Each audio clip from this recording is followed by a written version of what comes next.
Baninga tango kokie. Papi gene tolobe la vie. Papi gene. Papi gene tolobe la vie. Papi gene tolobe la vie. Pointi coin mototeo tolobe la vie. Kuna balobi nini. Kuna balobi nini. Ah balobi nini. Veut dire tolobe la vie. Papi gene. Papi gene tolobe la vie. Papi gene tolobe la vie.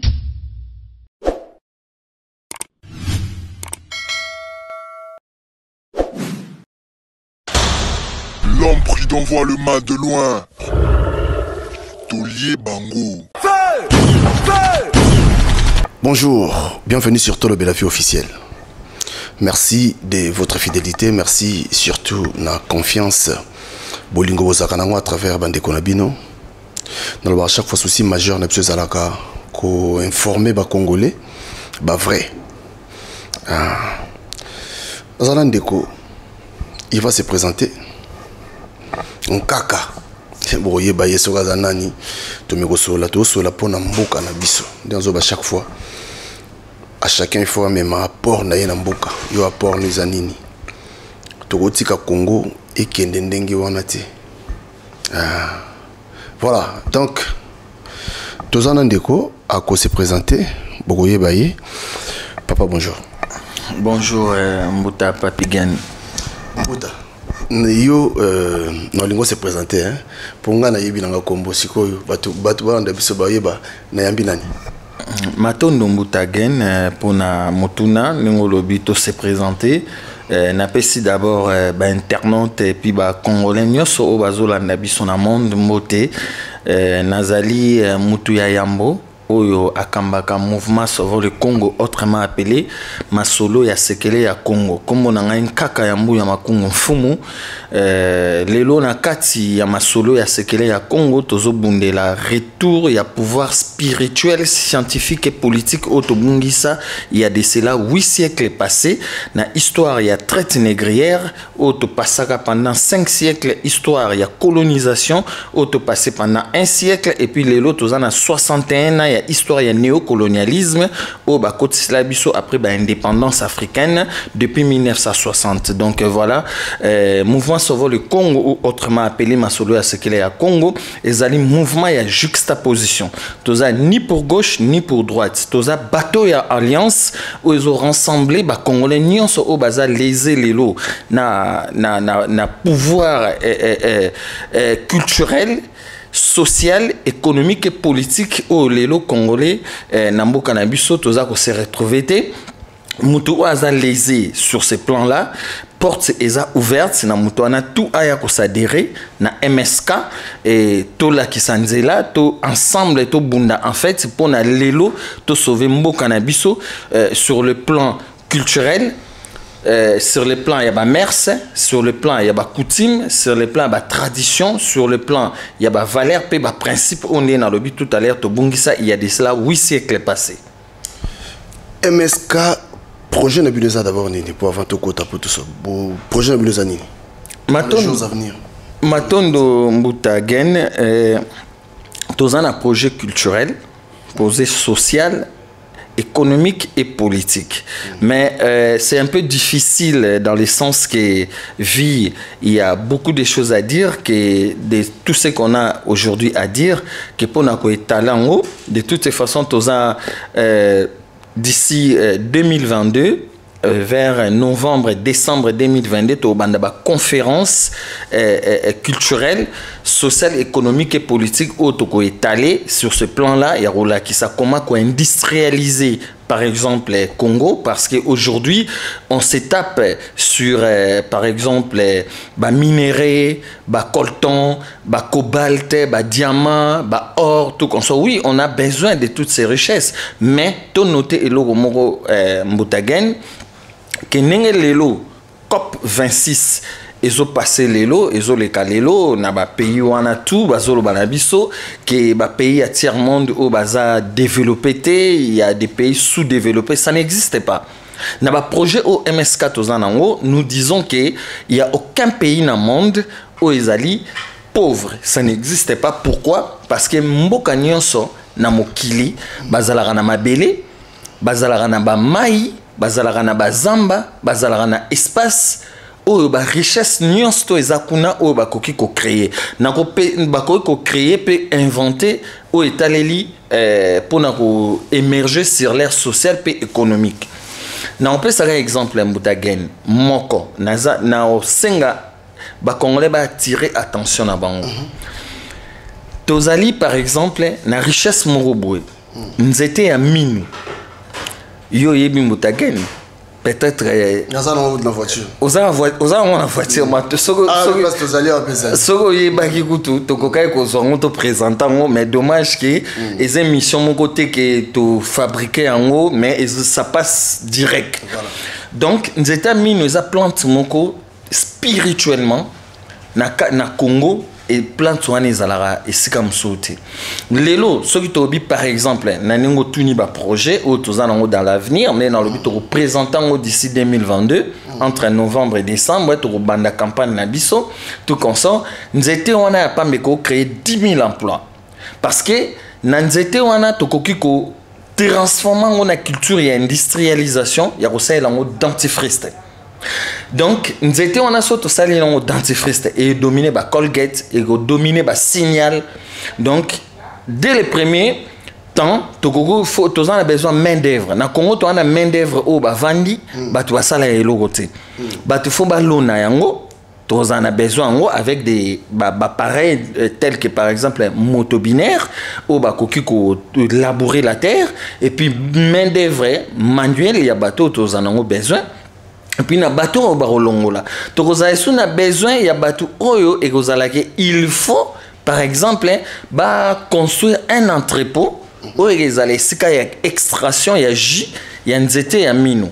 Oyo et kozalake basala mélange après temps ba olinga basala mélange. Tokoza na besoin ya laboratoire na besoin ya scientifique oh bazana connaissance ya mélange ya babiloko wana tozana besoin ya bato biochimiste oh lelo na Congo bazali basali 20 ans 25 ans 30 ans bazala na msalate et ko créer des gens emploi un exemple bon tozana besoin ya emballage bato ba basala emballage et se créer en plat, vous en avez besoin de préparateur de commandes. Après avoir, par exemple, industrialisé les produits, il y a qu'on récupérer le jus, il y a qu'on ça la mélange, vous en avez besoin de préparateur, on va préparer pour nos produits, on a tout ça, on a mis killing sous.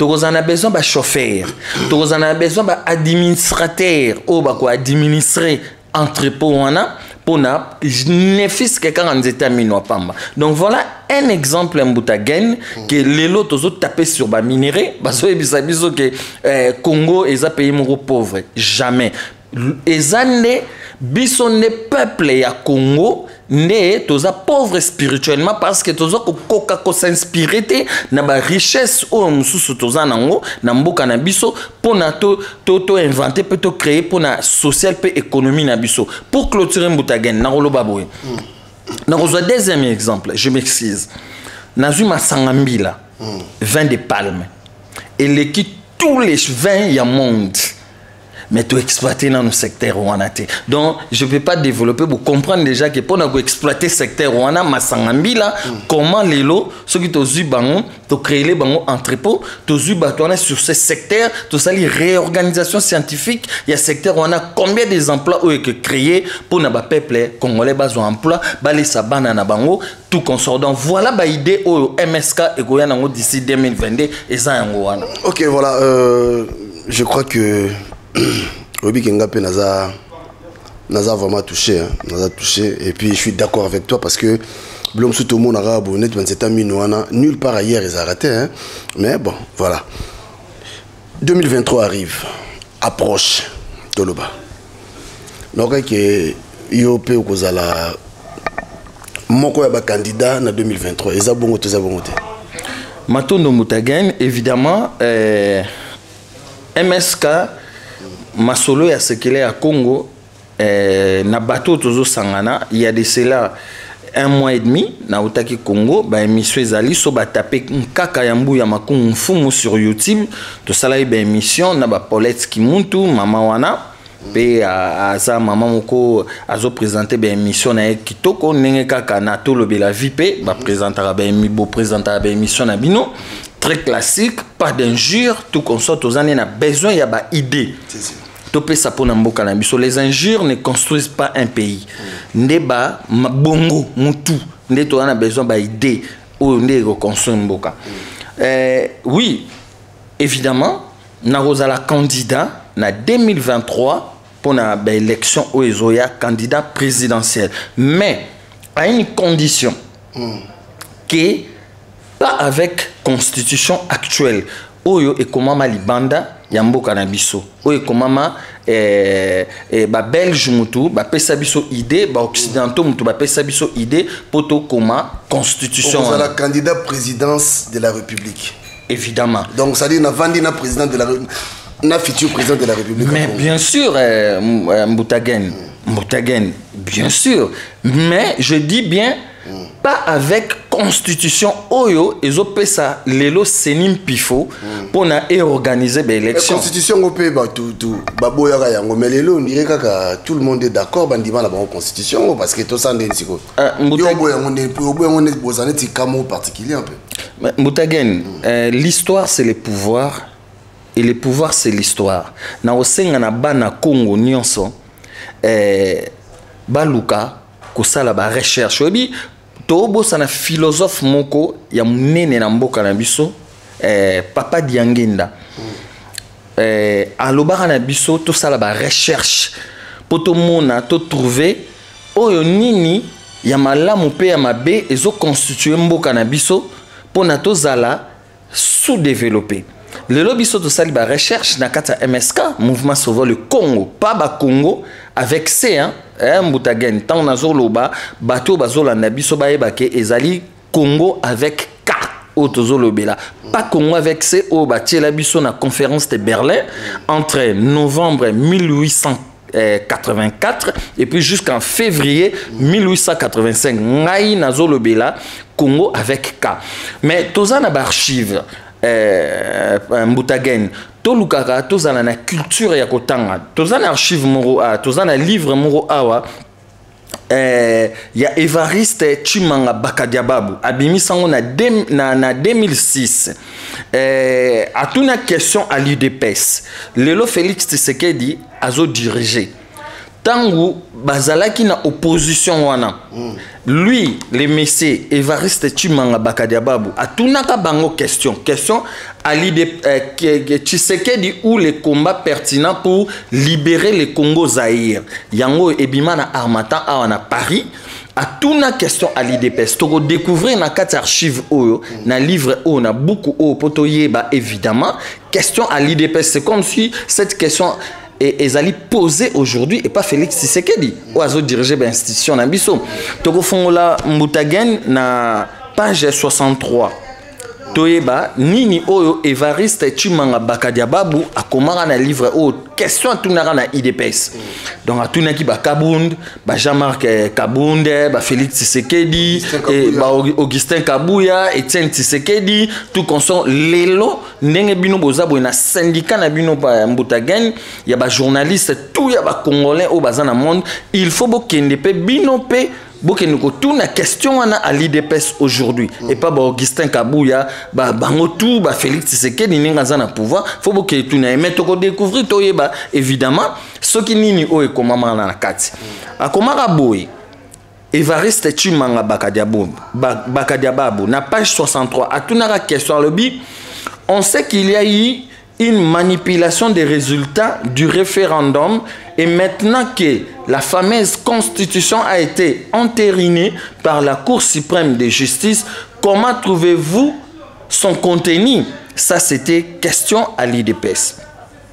Les dirigeants de l'IDPS, donc Félix Tshisekedi qui est au pouvoir, ils répondaient ceci.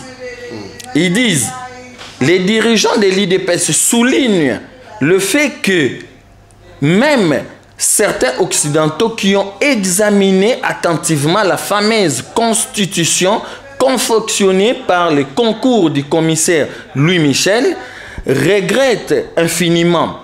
C'est le cas, par exemple, du professeur Léon du Saint-Moulin, qui, stigmatisant l'influence nocive des experts étrangers dans la rédaction de ces textes constitutionnels, affirme que la constitution de Joseph Kabila, non, il a surnommé ça la constitution de Joseph Kabila parce que c'est lui qui avait signé le 18 février 2006 pour notifier que la constitution est promulguée. Donc la constitution de Joseph Kabila est un simple exercice académique pour un pays indéterminé et pour un peuple neutre et sans spécificité propre. Il dénonce l'absence de l'âme bantou du système de valeurs des Congolais, leur modèle de perception de la vie. Il souligne que la constitution de Joseph Kabila est un objet juridique non identifié.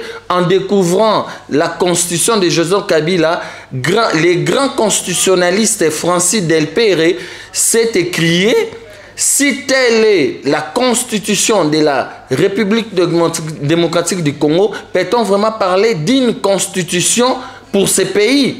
Les dirigeants de l'IDPS estiment que toutes ces réactions négatives leur donnent raison pour avoir refusé d'avaliser un tel document qui fait aujourd'hui la honte des Congolais.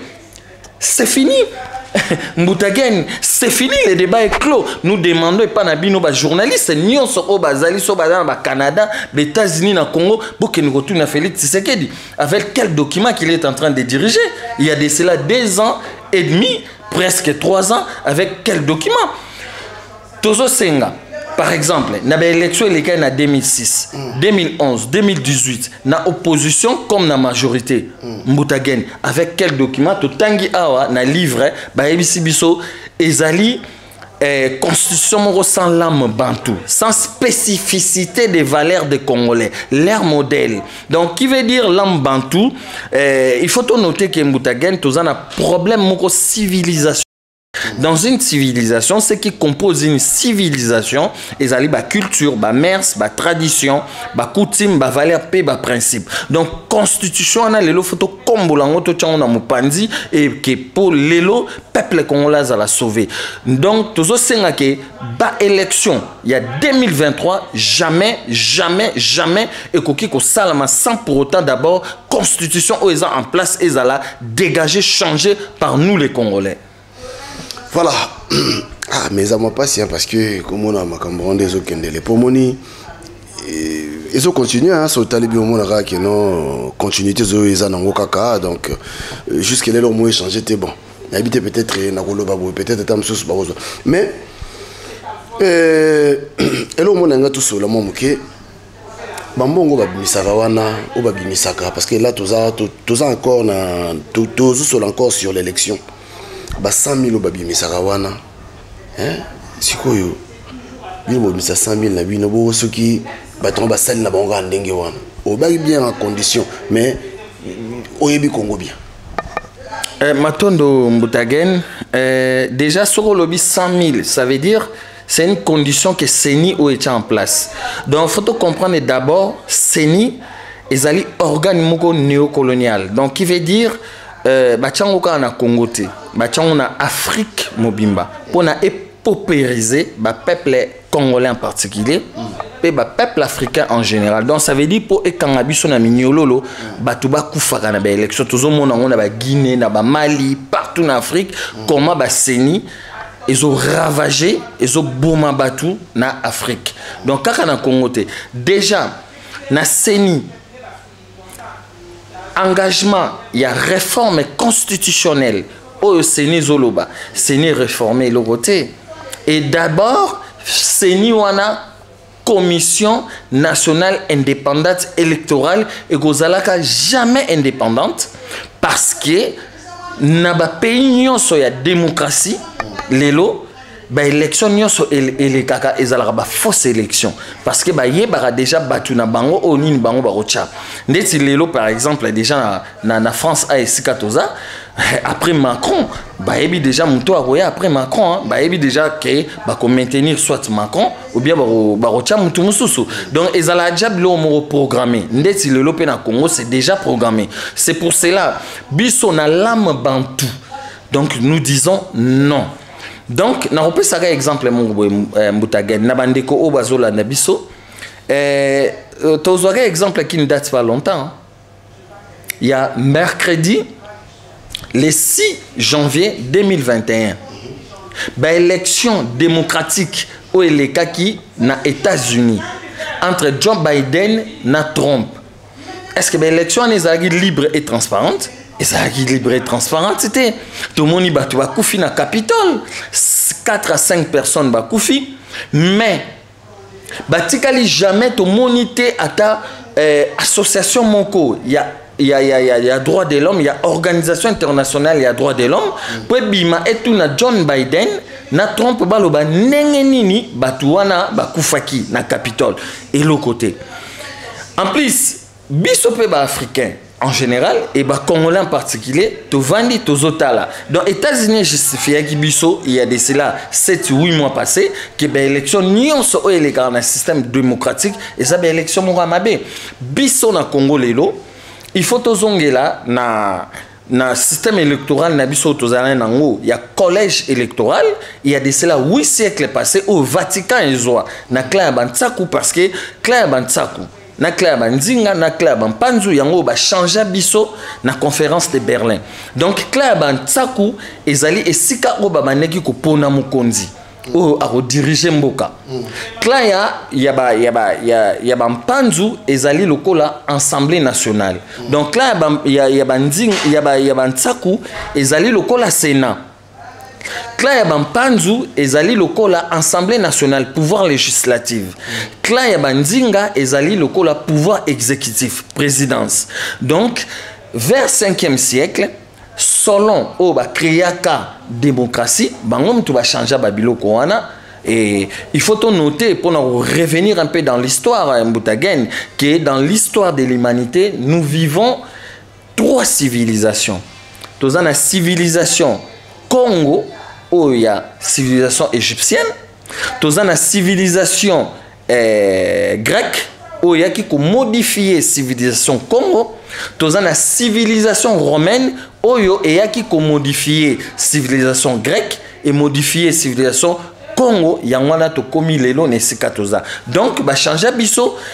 Clan na biso o tozali na lolenge na biso ya vote et pas ya clan ya bantsaku o e baneki ko élire ko pona mukonza mboka sans to utiliser même aujourd'hui dans on peut cet exemple même pas 10 000 $ en francs congolais. Donc exemple on a lelo ezali na Vatican.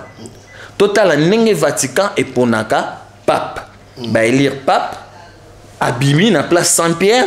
Bah tu vas sepeli tout consort c'est ce système que Rome et Zoa Vatican et Zoa na royaume Congo et garda tilelo donc ce système il y a un MSK lelo une fois au pouvoir parce que ce n'est pas pour rien toujours militer une fois MSK au pouvoir faut zong ce système wana to ko ne utiliser 1 milliard pour na kosala ba vote parce que 1 milliard eza mbongo oyo ezali pona social ba congolais. Mais c'est quoi démarche au net Seigneur Zosala net lelo yo hein tout le banaka lelo démarche au Seigneur Zosala pour na yo zo mona ondenge monter que quelque part lelo Seigneur peut-être pour avant bah donc comprendre on dirait que Seigneur on dirait net besoin une raison pour na yo non Seigneur eza dans les faux. Dans quel sens? Toza par exemple, ça un exemple na système na monde démocratique parce que biso déjà to biso to ba royaliste hein donc na Aden biso déjà na sengi pas Félix Tshisekedi d'Antoine Tshilombo yaza démocratique aza pe républicain te yé aza royaliste aza na Aden ya ba royaliste donc faut azonga léopard parce que biso to ba léopard aza nyamalia aza nyama o aliaka eloko o ye moko bomi donc to koko ke no lukaka et pas il y a batute to bimaka et pas il y a ba paya to ke no luka et pas ba mindele ba occidentaux tout consort tandis que to ana tout na Congo richesse nyonso to ana Congo on appelle ça exemple en États-Unis Mbutagen oyo batu ça va s'intéresser à rater et qu'on crée 5 000 à 10 000 emplois. Nous étions mis en pamba. On a passé déjà exemple tout au début de l'émission. Donc, Lelo Félix Tshisekedi d'Antoine Chilombo, il faut azonga léopard. Donc, qui veut dire il faut azonga na identité na biso, na ADN na biso. Sans que azonga na identité na biso, ya ba Congo, pas Congo avec c'est ceux qui battent balingi. Par exemple, Mboutagen, comme on a dit toujours le Belaga à Congo, avec ces boé, peut-être ils ne savent pas. On dirait un rêve, on dirait. Rêve. Mais tous en a bouquet, il y a Lilian Tiram. Et Biman en 2010, au fond, on vite fait, na page 53, pour te justifier, parce que au moment où biso papa diangen na loba qui tout ça à recherche, n'ingen na lobby, il y a tout ça à recherche de découvrir. Et puis, pour tout le temps, au loba Congo, bah on a n'engo lobby ça rêve. Il y a qu'à tout consort autant vite fait pour comprendre un peu l'illustration il y a autre zoloba Lilian Tirama Komaboué na 53e page a commis Dona Béatrice eza Yaya Kimpavita eza Mama Kimpavita aza lokola Jeanne d'Arc na biso oya bundelaka unification ya royaume Congo tango panzanaka entre 13e 14e siècle yangwana unification wana lelo ba Martin Fayulu Lamuka bazo luka na ba FCC yangwana unification wana kaka FCC basalaki na cash mais basale on ndinga mabe mais batu o bazali ndeti lelo na MSK tozo démontrer ndenge nini unification wana unité wana il faut to salela yango unité wana o ezalaka relayé et pas papa Simon Kimbangu entre 1920 et 1921 donc lelo la muka ba osala marche le 6 novembre awa dans quelques jours ce n'est pas mauvais mais marche yango bazo salela on a lolenge nini. Pour le peuple congolais qui nous koufa, biso tozo la sa chemin. Comment est-ce qu'on va s'unir na bolingo, na respect, na dignité et justice. Na souligner à Mboutagen pour na la kisa comment Congo wana ba changer biso na livre ya Lilian Tiram, ba tela biso Congo ya C au lieu de Congo ya K. Akoma boye Lilian Tiram, comme Dona Béatrice est née au royaume du Congo, Congo avec K. Royaume prospère qui englobe des parties de l'actuelle République démocratique du Congo, de l'Angola actuelle et d'une partie du Gabon, soit environ 300 000 km² Congo avec K. Signifie cercle univers, centre de l'univers. Pourquoi la France lui a-t-elle imposé un C à la place de K? En mettant un C à la place de K, on dénature l'essence du pays. On dénature ces femmes et ces hommes. On falsifie l'histoire millénaire d'un peuple. Narosu qui sa a pour clôturer Mboutagen en 1482. Azo souligné écrivain, lorsque Diego Cao et les premiers navigateurs portugais débarquent au royaume du Congo, ils découvrent une foule grouillante habillée de soie et de velours, des grands états bien ordonnés, et c'est là dans les moindres détails des souverains puissants et industries opulentes civilisées jusqu'à la moelle des os. Donc déjà à cette époque, dans le 13e siècle, tous allez déjà à l'industrie, tous allez déjà à l'organisation urbaine, tous allez à la route. Donc, les autres, tous allez tenté à Robima, pour tout le locali, les chinois, nani ba relax, ils sont construire des écoles, des hôpitaux, des logements, des secteurs, par exemple, il y a des postes, des industries. Toi, on a besoin de. Donc, voilà un peu, Mboutagen, par exemple, les Congolais ou les Zolanda Bisso, ceux qui ont toujours le Congo avec qui s'étonner, les livres de Lilian Tiram, et là, balukango ba vérifier batanga po ba yeba nini oyo komama na kati po na to yeba esika nini to uti esika nini to komi pe esika nini to zokende. Donc voilà alors toza mo mituna oyo esenga ki to meka ko sora nde pe to ziyo boye meka no ko biso ndi mozo mona avenir ya mboka na biso lelo zo mona onde kini avenir ya Congo lelo zo mona onde. Avenir à Congo ezamala Mboutagen, avenir à Congo il faut tozonga na civilisation Congo.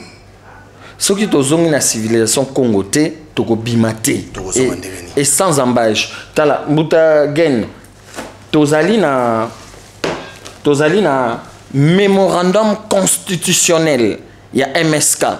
Réinventons un autre modèle de gouvernance selon notre culture. Tozo mona lelo Félix Tshisekedi. Azobima, combien de voyages au Asali? Rien qui en France en septembre 2020. Macron lobaki a payé 15 millions d'euros pour la gratuité. Est-ce que 15 millions d'euros en ACP Sami? Mais combien de montants y a mbongo o ezoyiba mana Congo? O batu, ba terre politique, bazo tchango na poche na bango. Combien que ça la gratuité et école? Et puis gratuité et école, il faut pas tout le monde en cas que ça na mbongo karaté. Enseignement, quel genre d'enseignement? Au biso tozanango enseignement na biso et ça la marana monoko na ndinga nini na lokota nini na lokota ba français biso to ba français alors comment est-ce que tu ça la réorganisation il y a éducation il faut to banda lolenge o biso to kotangisa bana na biso toza lelo na ba bana bazotanga na ba école bavanda na 4 5 na ban mais toza na forêt équatoriale yango na lobi mboka na biso za pauvreté mais ndeza batu o bazana mboka na biso nde mutu baza pauvre spirituellement parce que bazokoka ko s'inspirer te na oyo nyonso ezali na mabele na bango o ezan kita o toza na forêt équatoriale eza wana ti deuxième forêt la grande la plus grande après Amazonie comment to ko que nous ba nzete to wana ba béniste to wana ba menuisier tout ko créer ba entrepôt ba société na Équateur oyo ekosala que to ba no sala ba mobilier de bureau ba mobilier ba école pour te fournir on a Congo mobimba to en attend que nous sommes ba na libanda te donc voilà oyo ezali mémorandum constitutionnel donc ata o biso tozate tozo senga conférence ya Kongalushwa elingi koloba Congo ngala luba Swahili ensemble to vanda ba congolais ya opposition ya majorité na ba congolais ya diaspora bazali banda Kongalushwa elingi koloba Congo ngala luba Swahili to vanda ensemble poto koma nouvelle constitution au Mobutu a sengaka le 24 avril 1990 donc il faut tozonga na histoire parce que avenir ya Congo Mbutagen Ramabe histoire nde muterebimisa biso na esika otozali nengolobi avenir ya Congo ezali vraiment mabe parce que position tozo ke nango soki to telemika esika otozali en tout cas éclaboussement et kosala yango na eloko nyonso tout o eksalamaka dans une société esengaka il faut batu nini o bakoya koboma moto donc eloko o ekeboma moto eza yango conférence constitutionnelle ya Kongalushwa entre biso tout tovanda poto koma une nouvelle constitution bakoko na biso selon ba valeur na biso batikela biso opposition te yango Mobutu le 24 novembre 1965 azongisaka authenticité malgré que zarianisation et bomaka social pe économie ya mboka donc na kosenga na batu bazonga lelo na discours ya Mobutu ya le 24 avril 1990 pour ba découvrir oyo nini Mobutu asengaka il y a eu des erreurs politiques Kabila père tango ayaki na ba Rwandais nenga baneki koya na ba communauté internationale o ba baneki ko soutenir azalaki na ninité na IDT azalaki capté na histoire te ya koyeba que qu'est-ce que Mobutu avait demandé le 24 avril 1990 Mobutu asengaka nini Mbutagen toza na livre awa il y a l'UDPS face à la crise congolaise UDPS Belux na kati ya livre oyo lelo déjà Mobutu photo ebarake Mobutu a mema pouvoir na Maroc pouvoir ya Congo ndenge eza boye lelo Mbutagen eza na Maroc Mobutu akenda na Maroc spirituellement ouais spirituellement scientifiquement et politiquement eza na Maroc donc lelo faut to interroger mémoire ya Mobutu dans l'histoire pour to yeba que tout ba opposant politique et sala lelo c'est faux lelo déjà dans l'histoire ya Congo il faut to encore à Mobutu ezonga na Congo to interroger corps ya Mobutu to ko interroger comment to ko interroger dans histoire na kofongola na livre o Mbutagen na ba congolais bazolanda biso to e ba le 24 avril eloko ni Mobutu asengaka na ba Etienne Tshisekedi ba ileo bango tout à Sengara bango une conférence constitutionnelle. Vu 25 ans, il y a règne ya Mobutu Salaki depuis 1965 1990, vu que social économique et bebaka ba occidentaux ba sengaka yeke ba bon yo saka authenticité soi-disant zaïroise. C'était aussi une erreur na part à Mobutu parce que na histoire ya Congo na tangi na livre ya Lilian Thuram Zaïre existait. Il aurait fallu tant Mobutu alobaki tata bo moko ekolo bo moko parti bo moko mokonzi bo moko fala lobaka ke tozongi na histoire ya Congo point barre. Dommage ya kisuko cha Zaïre et bebisaki et bomaki biso et en plus zarianisation et ça m'a embellé na simatoko développer quand on a une mission mususu et bomaki social et économique mais bamindel après 25 ans occidentaux ba checker bâton dans les roues.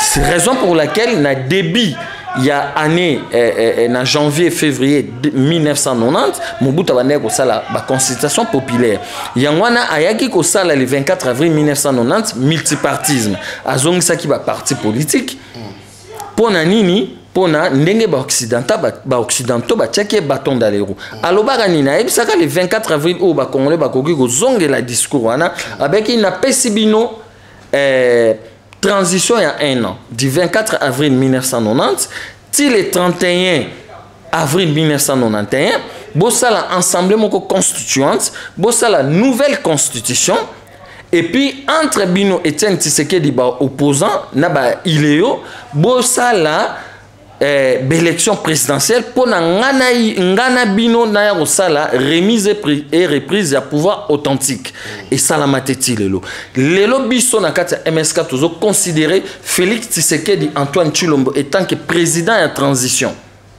Félix aza président teke lelo institution etchewana rien du tout mutagen. Donc Félix aza président en transition. On est dans la transition de 31 ans aujourd'hui. Donc Félix Tshisekedi Azawana comme passager pour aya sa pouvoir authentique lolenge o Mobutu azalaka nango malgré que Mobutu atchaka totalement lelo photo que na totalité nango normal. Donc na ofongona na buku a na page 75 donc 75 pour na justifier on a lobi Mbuta gain s'il vous plaît. Mobutu avait écrit ceci, le livre est là. L'IDPS face à la crise congolaise, IDPS Bélix. Bakoma Boina page 75. Mobutu signa le 6 mars 1991 l'ordonnance numéro 91/070 portant plutôt création et composition d'une conférence constitutionnelle. Moutagen nazotanga ngoyo pozomona peut-être téléspectateurs omona te mais yoza témoin ozomona livre nenge bakomi. Donc création et composition d'une conférence constitutionnelle au Mobutu a signé le 6 mars 1991 dont la compétence était limitée à la rédaction d'un projet de constitution et à l'élaboration d'un calendrier électoral.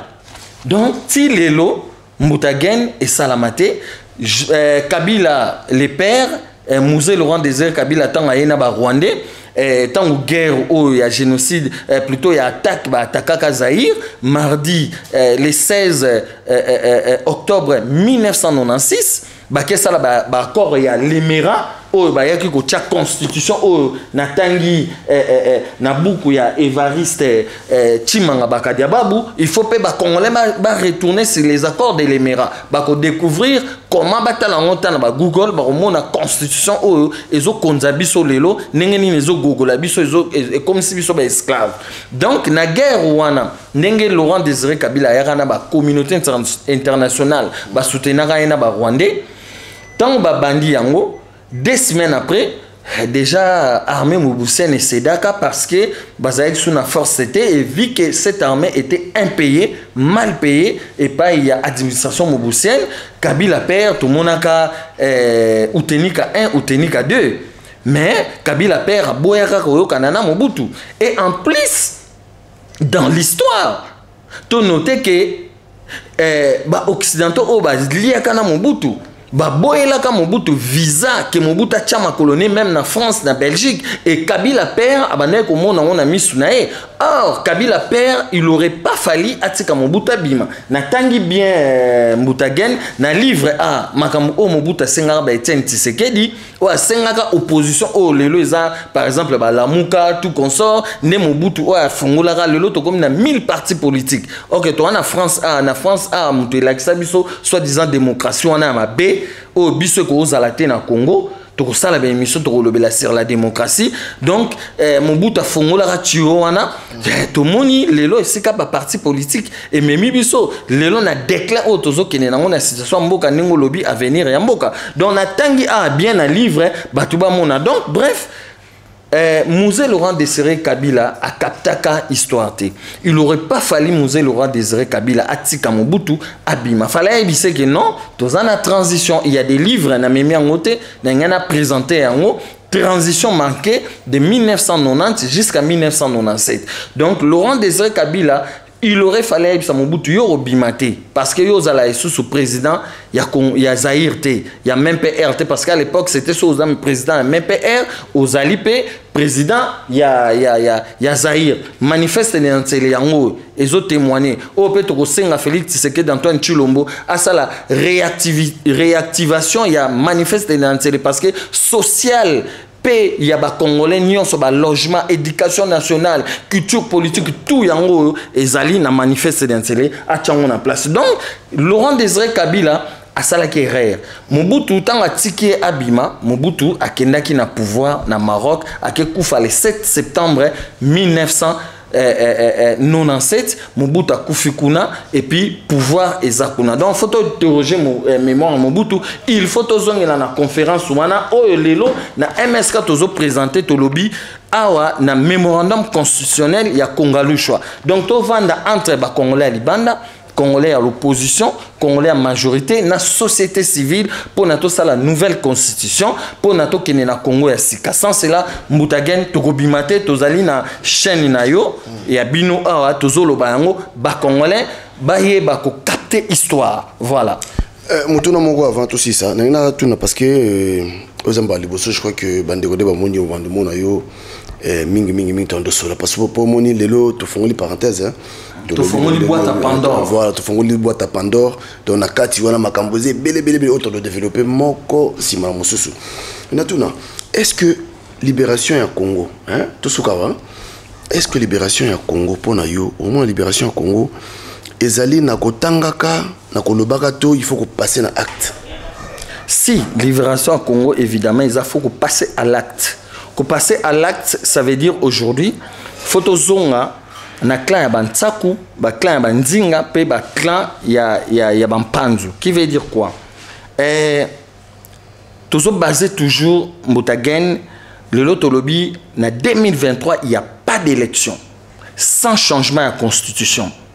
Comment on va passer à l'acte? Il y a que d'abord constitution wana, il y a que bengana seni lelo eza elo ka ba religieux et comme elo ka ba religieux tozan en France total latina ba États-Unis wana est-ce que ba religieux bazala kuna bazala raté lelo Mbutagen na roloba un exemple soi-disant réforme à seni yo mwana na yo par exemple azana idée il y a plan social culturel économique et politique qui a changé Congo dans 2 ans 3 ans.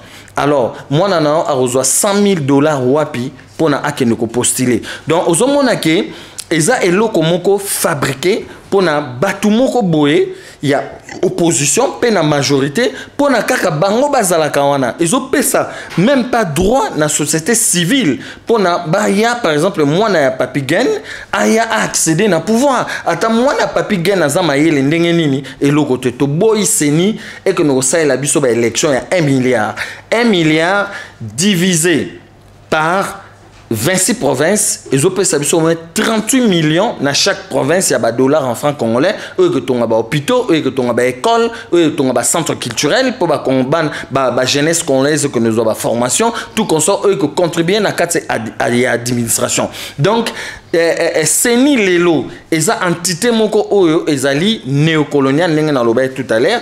Oyo ba télévision na ba religieux en l'entretemps na ba pays démocratique nyonso ya mokili oto biso to landa au photo longola ba élection ezalaka organisée na ministère ya intérieur mais au biso tozo senga na système wana TP ministère ya intérieur wana parce que biso na kati ya clan ya bantsaku oyo na lobaki tout à l'heure eza lokola na Vatican kuna nde ezalaki na ba chef coutumier ezalaki na ba chef du village ba notable batu o ya bwanya o ba ndeko bima na école ya Kimpasi na école de Bouelo o eza par exemple lo ba ena bango nde mutu ba ndeko pona mukonzi to tio wana ozala wana pendant 2 ans 3 ans soko saleli makambu oyo bampanzu eza lokola pouvoir législatif et place aux décisions économiques et sociales et baneko zoma soko saleli makambu oyo bampanzu basengi yo kuna nzinga oyo toponaki yo na clan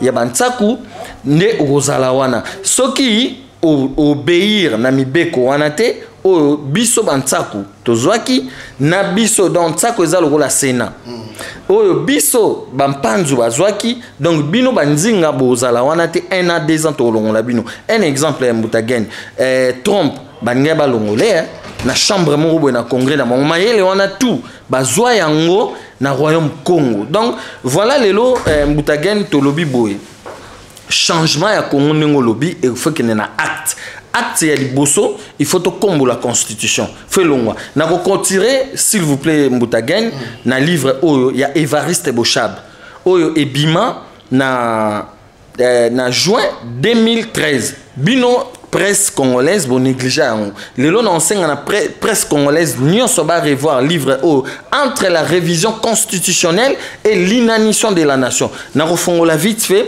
na page 135 pour na ko justifier makambu ya constitution oyo ezo konza biso lelo sans oublier na kata buku oyo ezo justifier biso na page 151 awa na page 151 et sikamoko na ofungola boîte à Pandore ndenge tolobi ezo justifier 5 ans oyo azo chambutu lelo abuda constitution eza en place Mbutagen. Donc, awa, na page 151, les coups de tonnerre de l'église catholique. Les premiers coups de semonce est venu de l'église catholique à travers la conférence épiscopale dans sa déclaration intitulée « Lèvons-nous et bâtissons pour un Congo nouveau ». Du 4 mars 2006, la conférence épiscopale du Congo dit notamment parmi les tâches premières à accomplir le début de la première législative de la 3e République. Les suivantes sont prioritaires. Ce qui est là, la 3e et dernière observation, c'est beau. C'est le beau rôle du censeur dans lequel excelle l'Église. Personne ne peut le lui dénier dans tous les cas.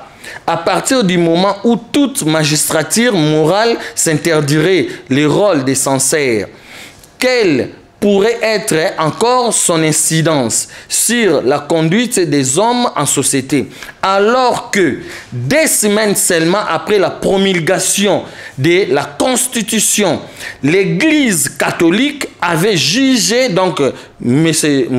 Cholet, Abechole ou en place ou azo chambutu lelo bango moko ils avaient jugé la révision constitutionnelle urgente faisant droit à cette requête pour tirer les leçons des 4 ans de fonctionnement des institutions. Donc voilà, déjà des éléments pour tout l'accès déjà que l'église catholique photo longola bango na seni pe bako zalate et puis seni wana pe e go zala en place de l'autre na ba institution na biso. S'il vous plaît Mbutagen na bato bazolanda biso to ko clôturer to ko loba boy.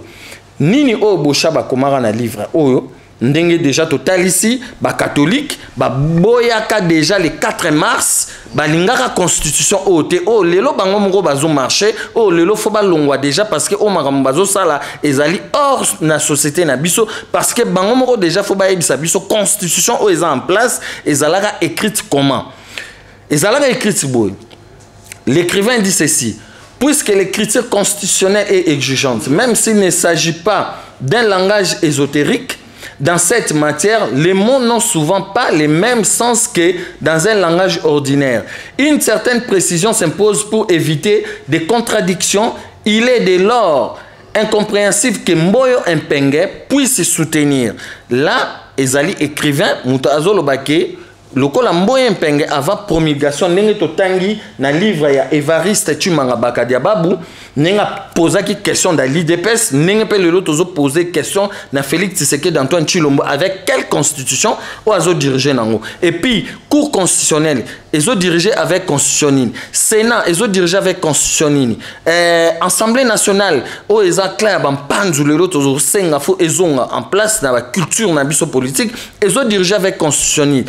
Ba avocat, ba magistrat, ba zoko condamné batunde ba condamné qui Vital Kamerhe le 20 juin 2020 avec quelle constitution. Donc voilà, tozo senga bango Yemboyo Mpenge baki boy. Donc na lettre on a commencé en 2005 avant promulgation ya constitution le 18 février 2006. Alobaka boy en s'adressant par lettre ouverte au président de la République, donc Joseph Kabila Ouattara en place. Vous avez un devoir patriotique impératif de non monologuer, de ne pas promulguer un projet de constitution qui viole et vend les territoires congolais, la souveraineté du pays, son indépendance, sa nationalité, une constitution irrégulière, très mal rédigée de l'Europe, de la France, de Liège et de Louvain-la-Neuve. Une constitution escroquée et imposée aux Congolais très mal informés et renseignés par les étrangers après corruption des évêques, car il y a l'église catholique, corruption des évêques, des responsables des églises et de quelques Congolais bien placés au pouvoir. Voilà Mboutagen, Togosouk sa anacé. Mboyo Mpenge Lobibwe, écrivain, répète, Mboyo Mpenge et à Longila, lettre ouverte adressée à la nation congolaise et à la communauté internationale au Lero Tozolanda, 15 millions, il y a gratuité, nan nous cité, mais Tozo Mona Félix, azo patouiller toujours, azo patouiller, azo landaka kalibanda parce que biso moronde toko constituer Congo, toko construire Congo, parce que Tozana tout namboka na biso toana ba scientifique et tout.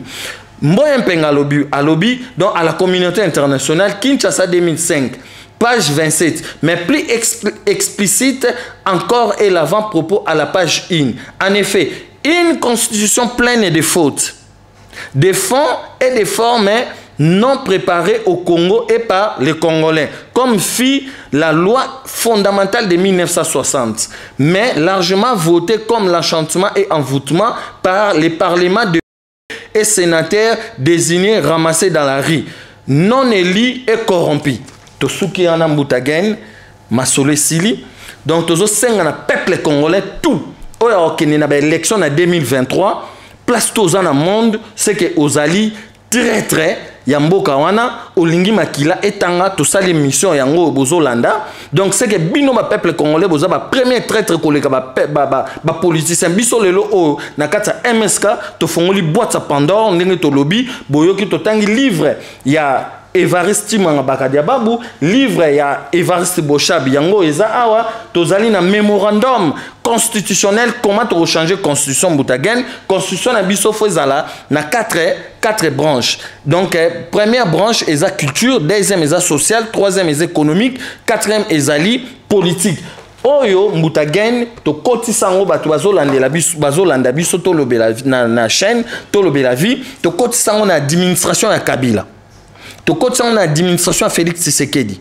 Tozana ba accusé de réception en ils ont moins 10 à 12 accusés de réception, tozwa même pas réponse ya boîte email. Total ça bango to comment courrier, comment to changer constitution o poto kende na lolenge ya Congo ya sika, to tika Rolanda bankamba ndele avec makamba ndele to développer te, to zala toujours esclaves de maison, esclaves de champ, pe esclaves de surveillance. Voilà, to développer pe témoana l'autre fois.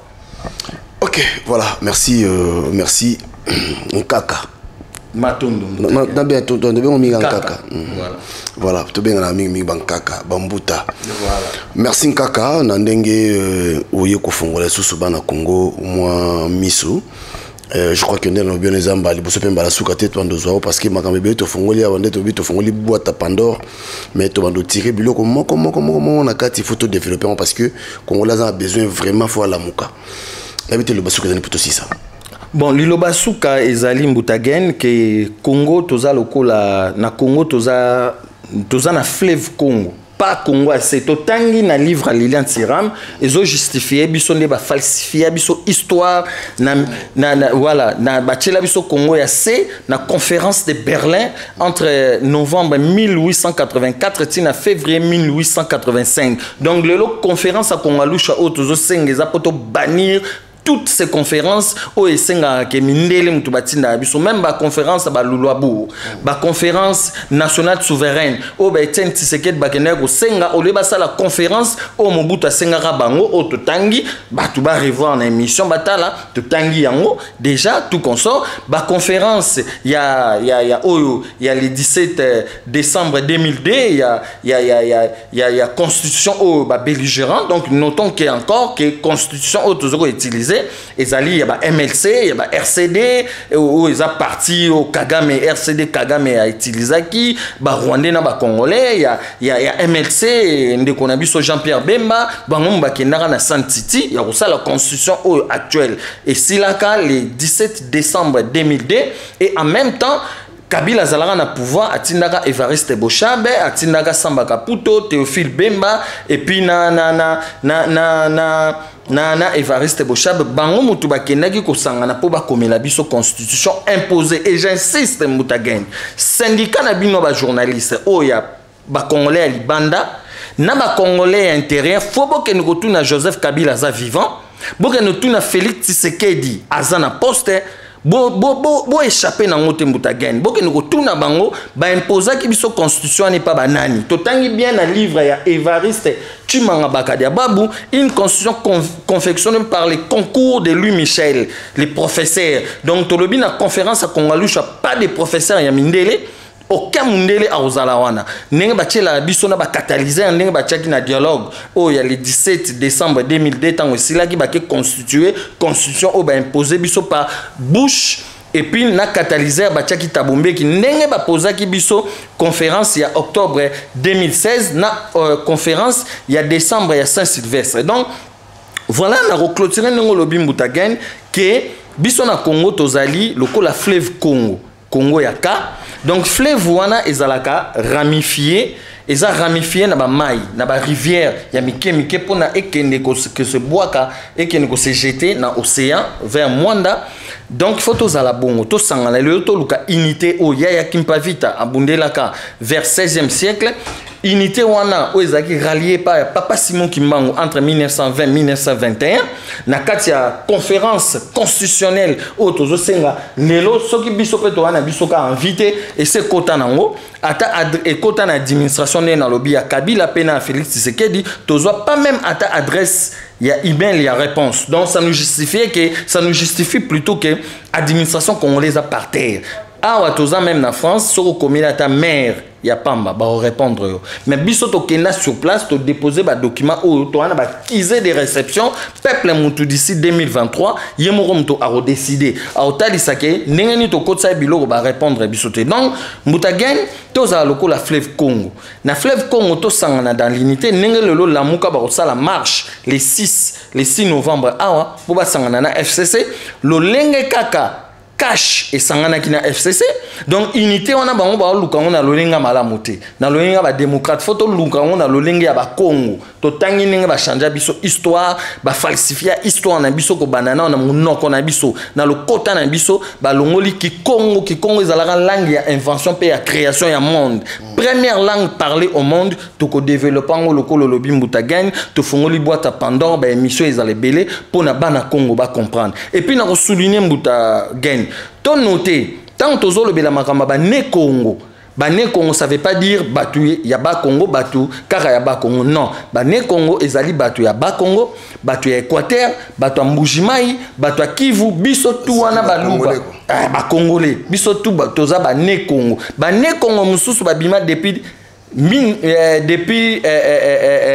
na traite négrière na 13e siècle babima déjà net Michael Jackson c'est un Congo Mike Tyson, c'est un Congo, c'est un Congo, Malcolm X, donc parents na bango ba kena robota bango na ba Amérique du Nord, ba Amérique du Sud, ba kena robota bango kuna ba Congolo ba mindele o tozolanda lelo ba kanga ba na kanga ba koko na biso ba singana kingo ba kena otina bango na Amérique du Nord, Amérique du Sud pour ba na ba kena ko construire ba na ba champ de coton ba sala ba champ ya ngwana nde na lobaki tout à l'heure toza ba esclaves des champs, ba esclaves des maisons, pe ba esclaves de surveillance. Donc voilà Mbutagain bandeko o balandi, je crois ba ko comprendre un peu histoire lelo photo luka unité na sens dans lobby à fleuve Congo, ramification à ba mai ba rivière Njili ba rivière oza pemeni photos à la bon soki to landika lo lenge o bazo kene dango eza éclaboussement to zonga ke fo ba mindele ba ya nde bango mutu babungisa biso fo ba décider na place na biso. Donc voilà, c'est ça. Merci. Ok, merci beaucoup, merci de nous avoir suivis bandeko. Je crois que bolandi biso na bokebi nyoso tozale son kaka potomeka ko ça parce que makambo ilangeza encore monene o ezosenga vraiment il faut baloni bazala. Merci Nabino. Yo landi émission o meka ko partager en gros partager mon ngam susu ceux qui nous abonnés na biso te s'abonner parce que makambo bien zakoya. D'ici là, portez-vous bien et restez connectés sur Tolo Bella Vie officiel. Surtout n'oubliez pas de s'abonner. Tolo Bella Vie. Ciao. Des services à sauter bino. Mais normalement qui te sauter là, te sauter bino au nyos. Et vous en là, oya nyong, oya sana na besoin ya nyong. On a la linga kana ba nyong, na futa kana na reta. Yaka, j'ai des services à Swaka. On a vu la reine. Hein? J'ai des services à Zali Fresh Mobiba. La ville la reine. Ok le Luka, Jojo Panda. Jojo Panda. Numéro na Zali 07 81 21 87 96. Allô, j'ai des services, bonjour. Allô? Bonjour, monsieur. Oui, c'est bien, j'ai des services.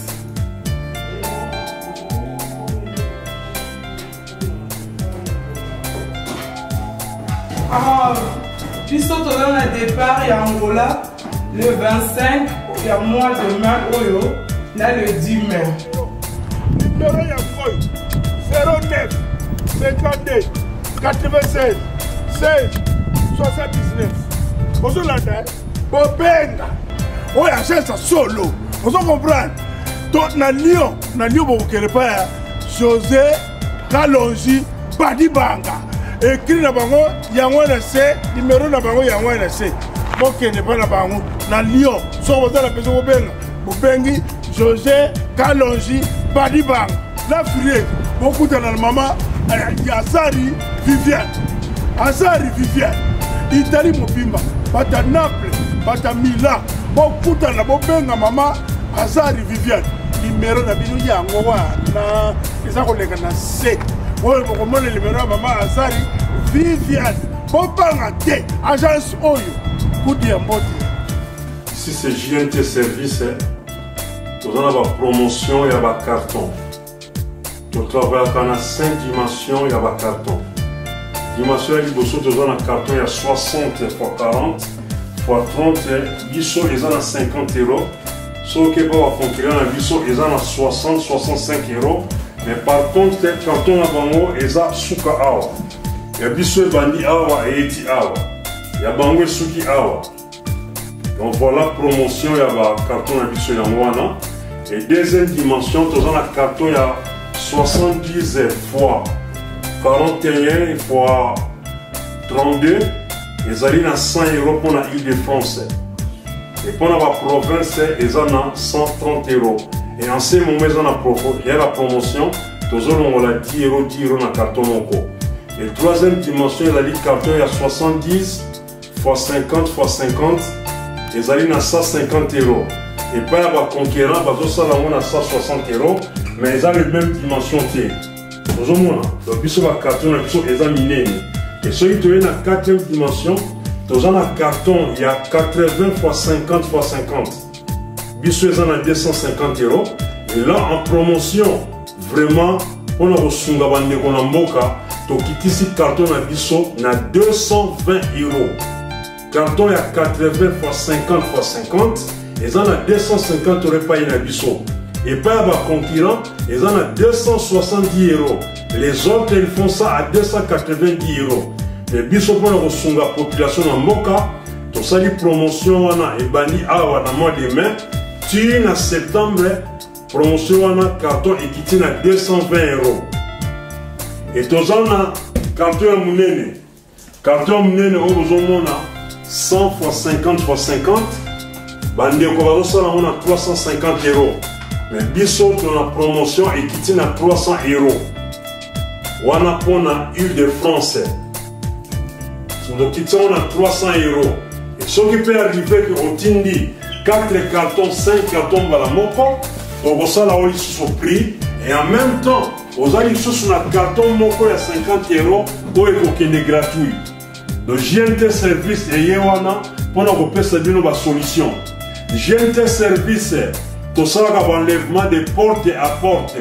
Ce qu'on bengi biso. Tu carton, tu as kaka à compte ya 10 euros. Nous ne vendons pas de carton, tu as un carton. Tu payes sur carton, tu as à compte ya 10 euros.